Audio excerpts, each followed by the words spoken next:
Indian, Abenko, the options are endless, right? You have a Nimzo Indian, okay. Now we have member Elkic. Congratulations, Elkic, for jumping aboard 1293. Then we have E4. So far we're mixing it up. We have E4 and we have Indian.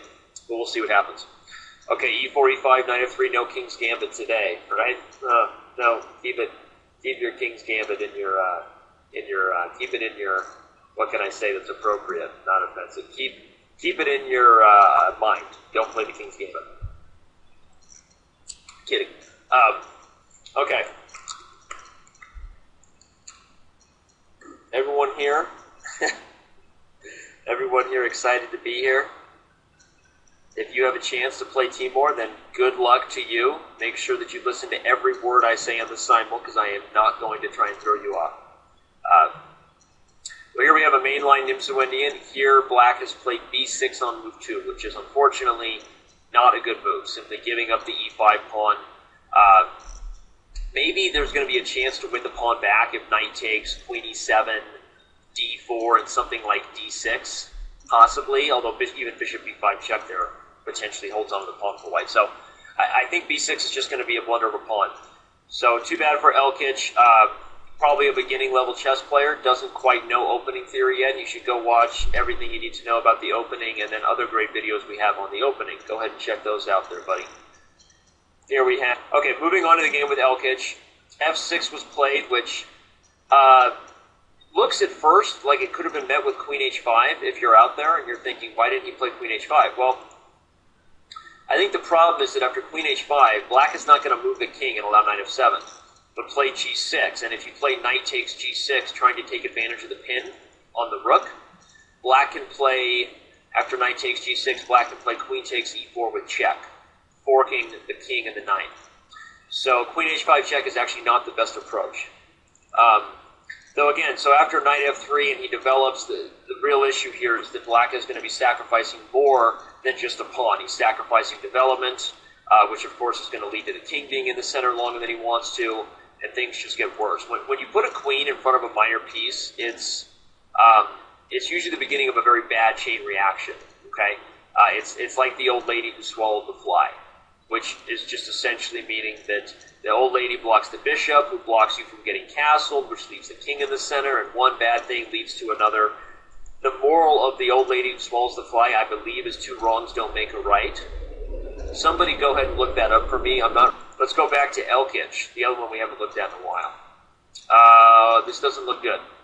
Mr. Elkic is the one who blundered the e5 pawn in the opening and is now, in this situation, simply down in development and material.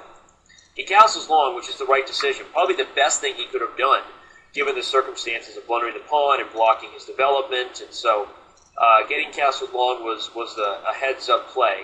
Unfortunately, though, it's not really getting any better. Now Timur seems to be just winning more material. Theories up an entire rook, and probably will be trapping Mr. Elkic's queen momentarily. So unfortunately, Elkic is not in the best situation. So in this situation, he's just up a ton of material. He's up a rook and a piece, so we're not going to waste a lot of time on it. He's also potentially going to be winning the queen in a moment. You know, black played the move b6 on move 2 here and just hasn't been able to recover. So this is just losing.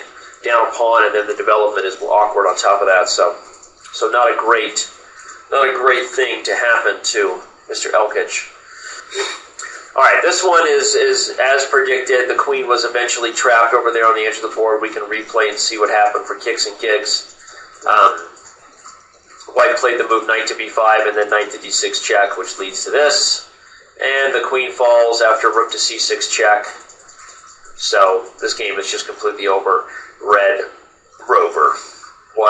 Black will be checkmated. Let me just put the over under since I'm a betting man. No, I'm kidding. 6 moves. 6 moves. Well, yeah, we'll go with 6 moves. Just totally gut feeling. Here I called 6 moves to mate. Timur is ignoring the board, understanding that he probably needs to put more attention to others. Let's see if I'm right. Bishop f4 check. If the king moves, I play queen a4. That's 2 moves. If you play knight a5, I can take and open up ideas of queen to d7 with check. I suspect white could probably checkmate black in 6 moves. I guess my mate in 6 maybe is premature. What did I call? Oh, he just forgot the rook was on 8. Way to go, Timur. Way to blow my mate in 6. Alright. Well, in this setting, it was close to being mate in 6. It was 1, 2, 3, 4. Let's see, if he had played 5, 6, maybe 5, and the king moved, so it wasn't 6. Didn't quite finish off the job, and now lost his queen. But still winning in this setting, potentially with the passed e-pawn, but the game literally just went from up an entire queen to down a pawn. So why is he winning here? I don't know. Not Timur's best day today. Okay, not Timur's best day. That is for sure. Okay, well, unfortunately, this was a perfectly this was a perfect game spoiled by this last blindfold blunder there. If Mr. Elkic manages to hold on and win this, my uncle. Okay. I don't know that I really agree with this decision to play knight d4. I probably would have played king to b7 to defend the knight in order to, first. But he plays knight here, which allows the bishop in. I guess the problem for Timur is there's still not a clear way in terms of how to advance this pawn. That's the issue for Timur, even with this knight d4 move. And this game over here, I think, potentially is, against good technique, not going to work out so well either. But okay, I mean, that's part of the show. That's part of what's difficult about this, is keeping your thoughts organized and focused, and so no excuses, just results, right? That's what I'm talking about, baby. The question is, will Timur be able to hold on? Ooh, look at this. Dynamics. Loving it. Look at this. He wants to sack this guy, and then sack this guy, and play f5 and f6, and really roll the dice with the 2 pawns. Gotta love it. Unfortunately, even that is probably too much. Too many pawns to give up. But he's doing his best. Yeah, he doesn't want black to blockade. This move with h4 and now h5 that's coming next takes an f5. I mean, at some point black can probably give up pieces and be fine. So, okay, well, he's not consistent at all. You're making an exaggeration. Saying Ivanchuk is not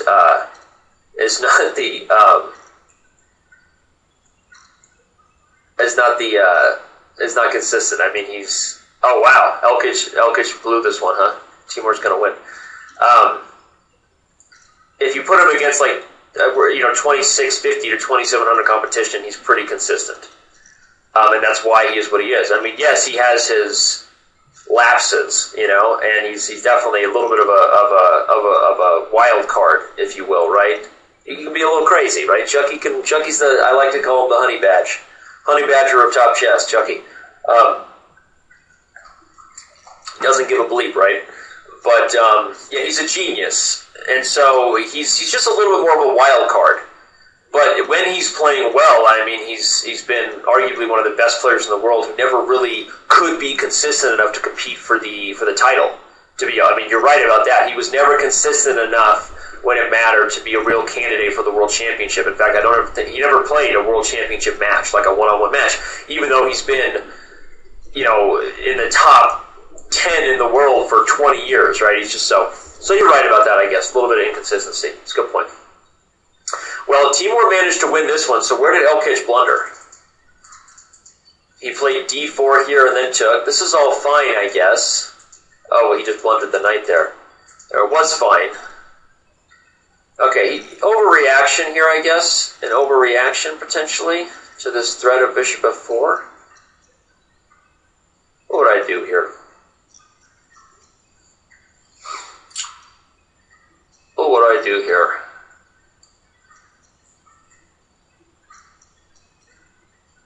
There's a lot of options.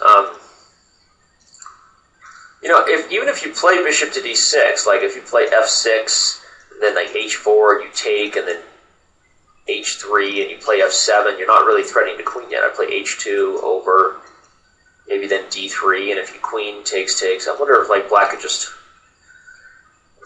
have some evil intentions of his own as far as queening the pawn goes. I guess this is why Timur is good, right? I mean, That's the other thing that makes really creative great players is even when their backs are against the wall, they find a way to create counterplay. In this situation, obviously, Elkic doesn't have to blunder, but Timur really put the pressure on with his moves, being super aggressive. Is there even a threat of bishop f4 check for the record? Like if I play, I don't know, if I play h4 in this position, h4, you give check, and then I play bishop to d6.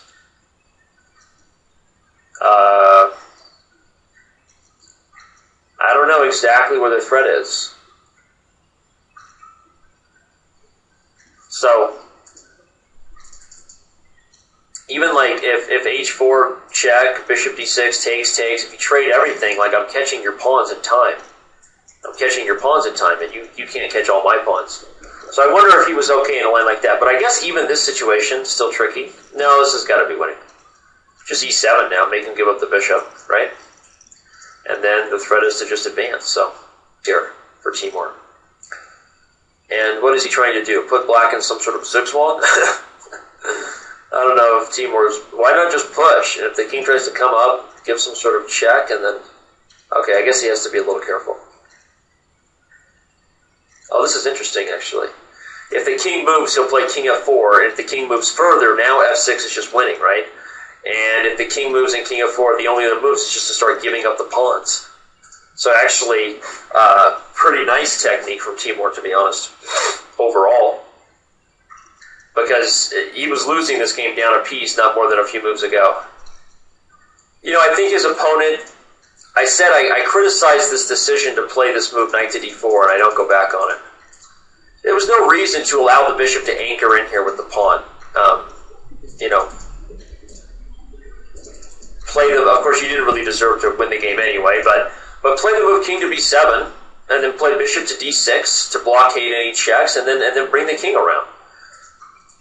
Moving the pawns to try to stop Timur's attack is also potentially a little bit unnecessary.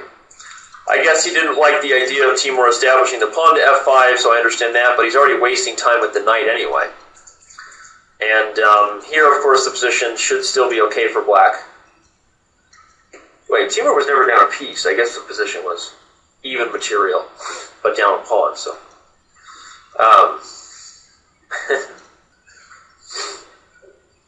Okay, any other general questions? Now you guys have quizzed me about my chess career. Yeah, you don't want to give up. Stay tuned and look forward to that. I haven't done a lot of videos lately. There's a lot going on chess.com. You know, they keep me pretty busy, so Chess TV has been my main fun source of content these days. But I will be doing more videos as soon as I get the time. So just hold your horses, right? Again, there's that term. Hold your horses, everybody. So there you go.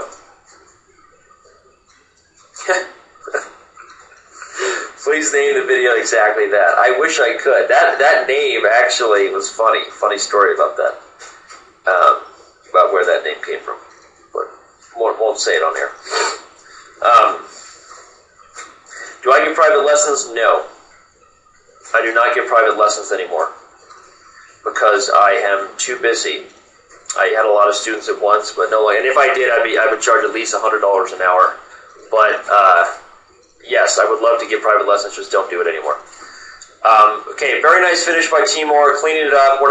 This game was just one he could have put away a long time ago, but really resourceful after blundering the queen in one move with the blindfold blunder to come back and win this game. So, level-headedness, even on a day where...